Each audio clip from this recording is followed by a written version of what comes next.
Hello and welcome to Wilson Center Now, a production of the Woodrow Wilson International Center for Scholars. I'm John Molesky. Our guest today is one of my favorites. Jim Hollifield joins us.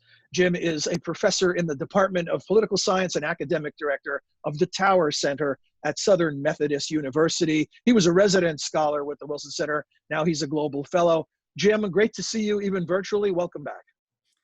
Well, John, since I can't be there in person, I guess this is the next best thing. Huh? Yes. Well, the way of the world right now, right, Jim? Speaking of the world, difficult times for many, and unfortunately, the way things tend to happen, most difficult for those who were the most vulnerable before the pandemic struck. Mm-hmm. And you have been following perhaps the most vulnerable group on planet Earth, refugees around the globe. And now it's just frightening to think about what was already a horrific circumstance made even worse by a global pandemic. Yes, you're absolutely right. I mean, the refugees are the ones who will eventually bear the brunt of much of this.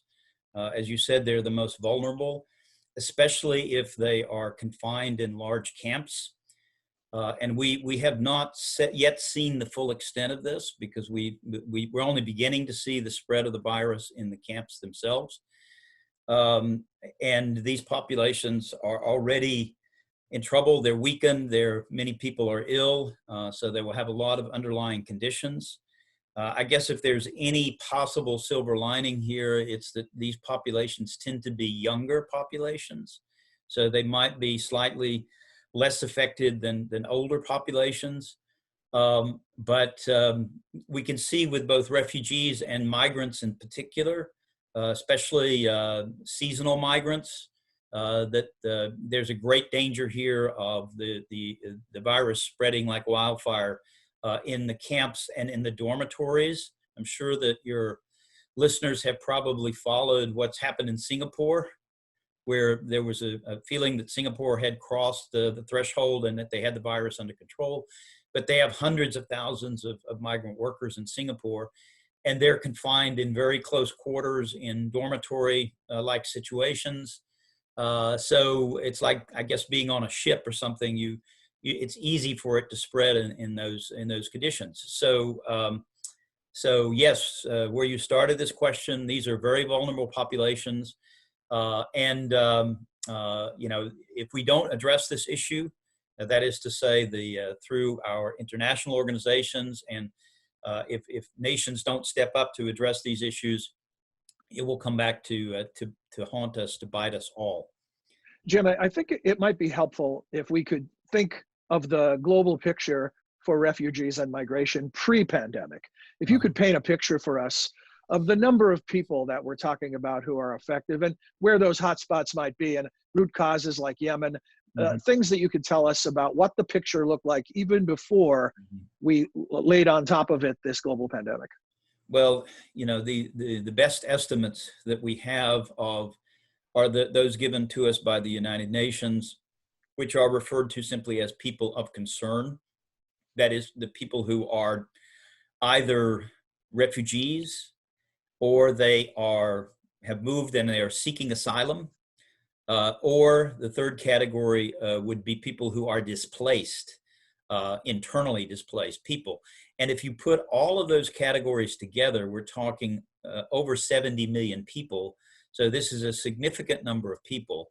And just to give you a quick breakdown on what I was saying earlier, refugees are a very specific legal category of people.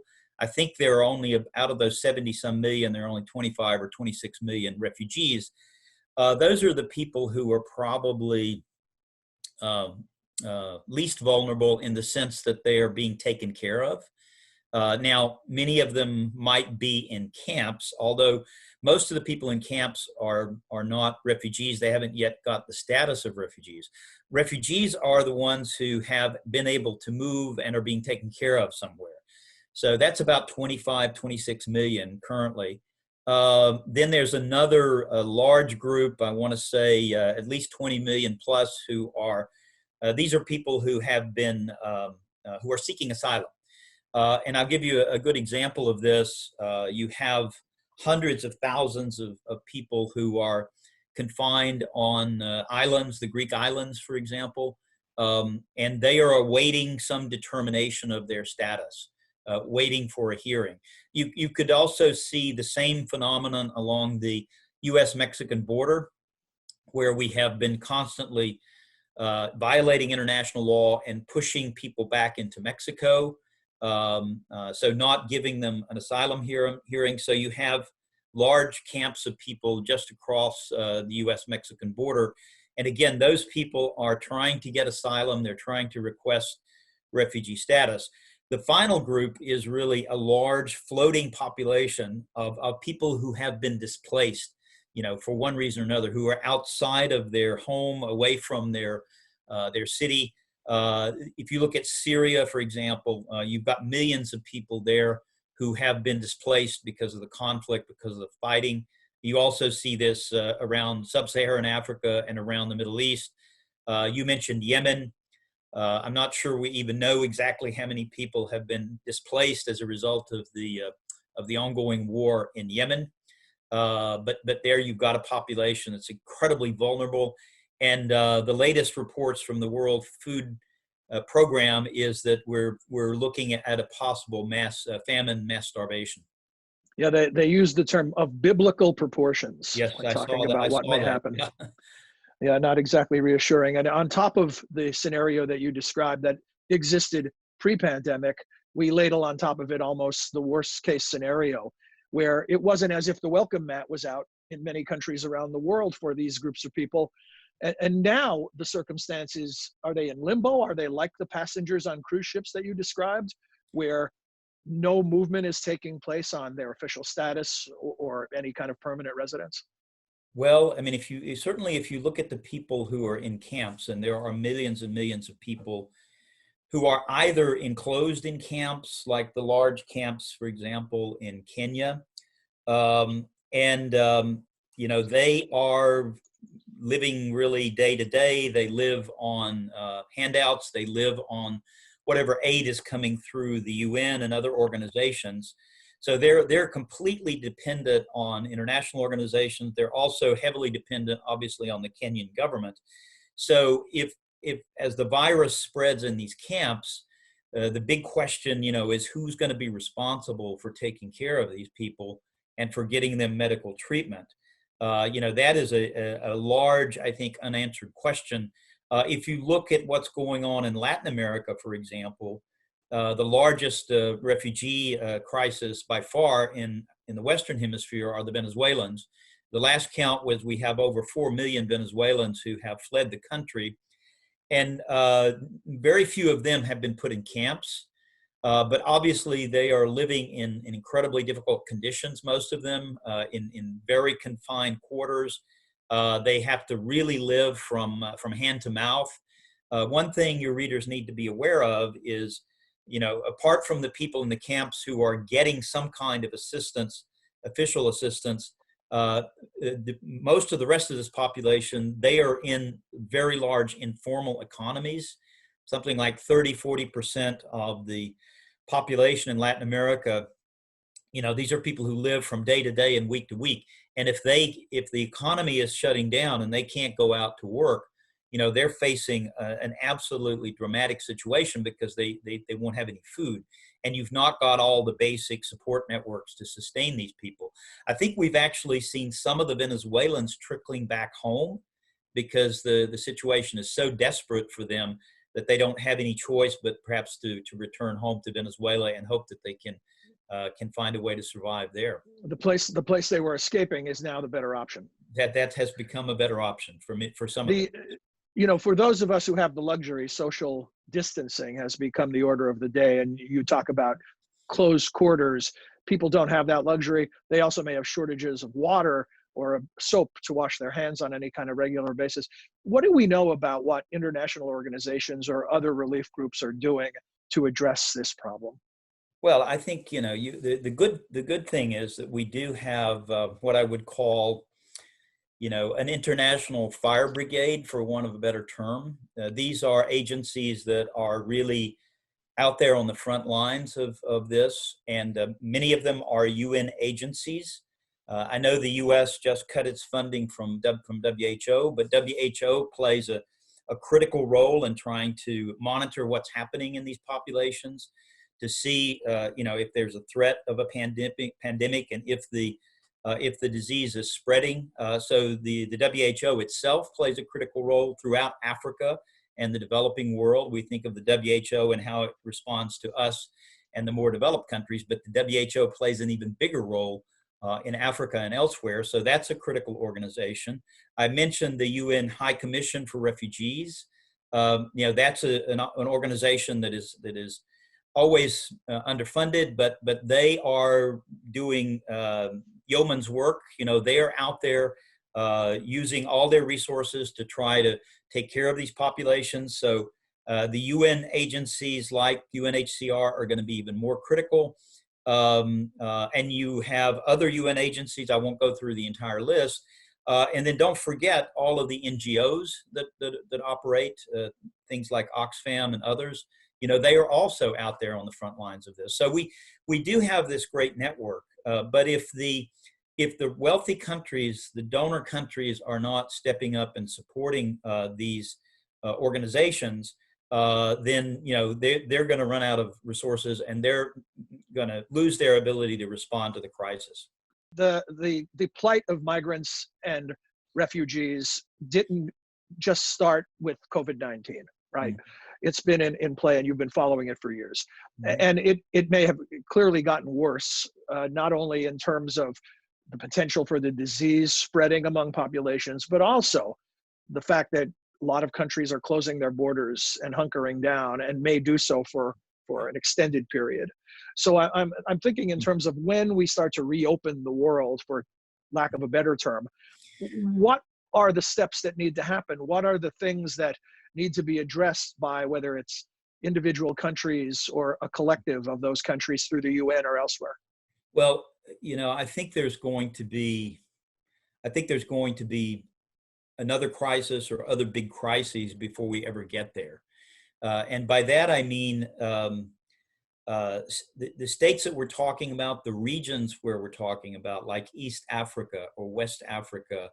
Look at Afghanistan, for example, or Bangladesh, or some other country which really has very, very limited capacity to respond to even the most mundane crisis, if you will.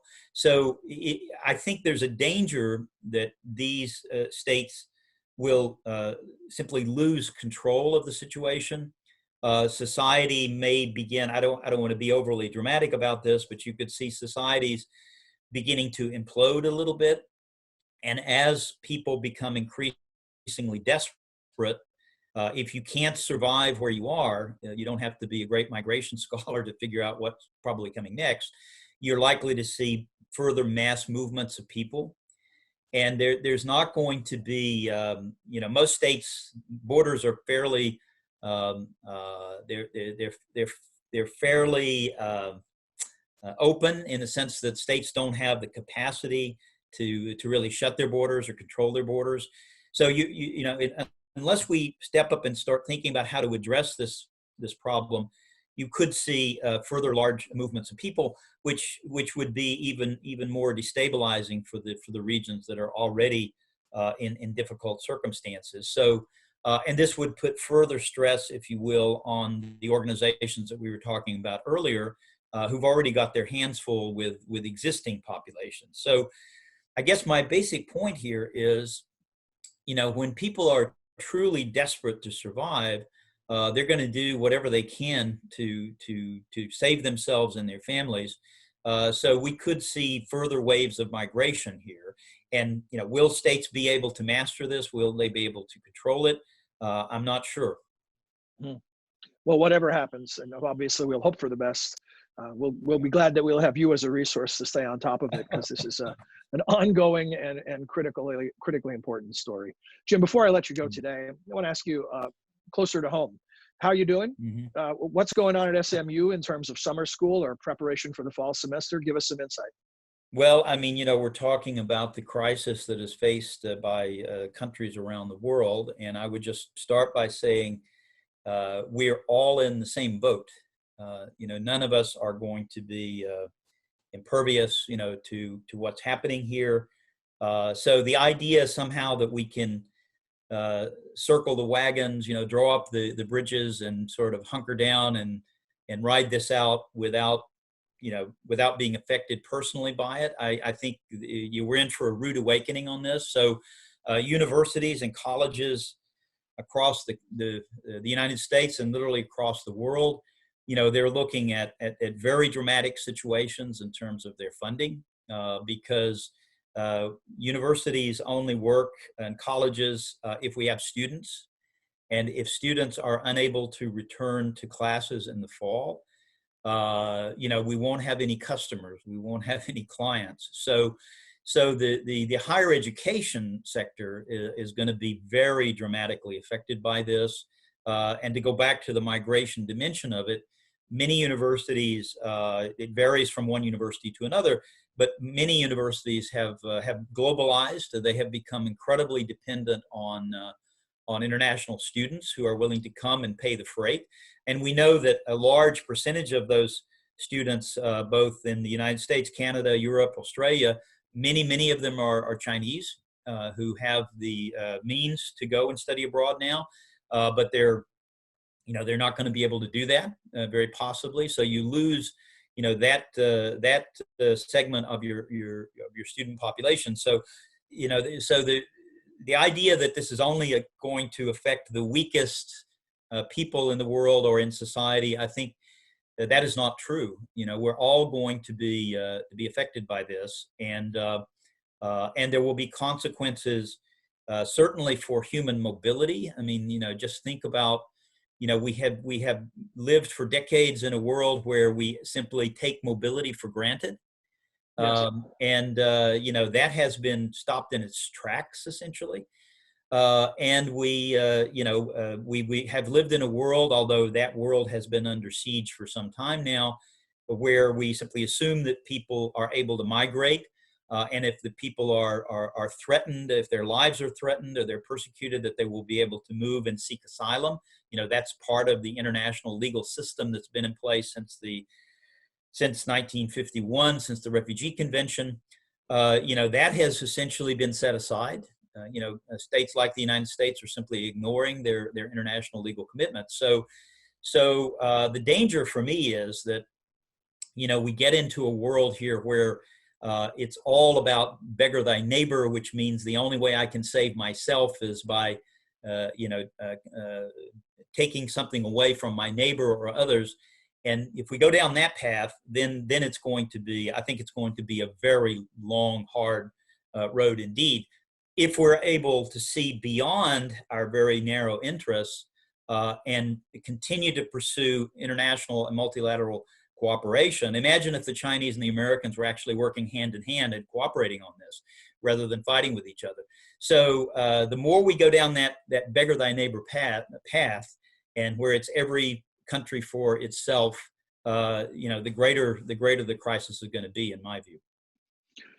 Well, I'm going to hope for the best, because the alternative is too dark to contemplate. And let's see if we can all find our better angels and rise to the occasion when the going gets tough, right? Thank you, John. Thank you, Jim. Always a pleasure to speak with you, and look forward to doing it again. And be well, and your students are lucky to have you with them, even remotely. Okay, thank you. My thanks not only to Jim Hollifield, but also I want to thank those of you who join us for the latest edition of Wilson Center Now at home, from my home, I should say. We hope you're doing well and that you'll continue to join us. Until then, for all of us at the center, I'm John Molesky. Thanks for watching.